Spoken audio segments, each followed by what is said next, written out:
Hi friends, എൻ്റെ ഗാർഡനിലെ ഈ മനോഹരമായ വരിഗേറ്റഡ് ഡ്രാസീന ചെടി വളരാൻ കൂടുതൽ ഇടം ആവശ്യമായതിനാൽ ഇന്ന് വലിയൊരു ചട്ടിയിലേക്ക് മാറ്റി നടുകയാണ്.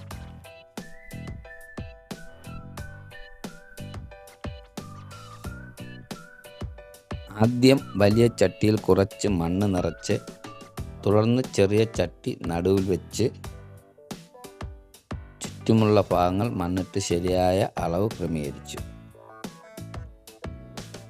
ശേഷം ചട്ടി ശ്രദ്ധയോടെ പുറത്തെടുത്ത് അങ്ങനെ ചെടി നട്ടുവയ്ക്കാനുള്ള കൃത്യമായ സ്ഥലം വലിയ ചട്ടിയിൽ തയ്യാറായി.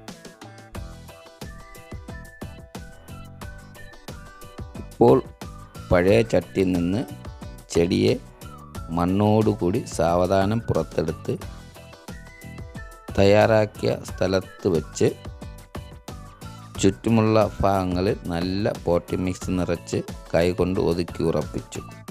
മഴയായതിനാൽ വെള്ളം ഒഴിക്കേണ്ട ആവശ്യമില്ല. ഇനി ചെടിക്ക് വേരുകൾ കൂടുതൽ വികസിപ്പിക്കാനും ആരോഗ്യത്തോടെ വളരാനും മതിയായ ഇടം ലഭിക്കും. നിങ്ങൾക്കും ഇത്തരത്തിൽ ചെടികൾ വളർത്താൻ ഇഷ്ടമാണെങ്കിൽ വീഡിയോ ലൈക്ക് ചെയ്യാനും ഷെയർ ചെയ്യാനും മറക്കരുതേ. മറ്റൊരു വീഡിയോയുമായി കാണാം. എല്ലാവർക്കും ബൈ.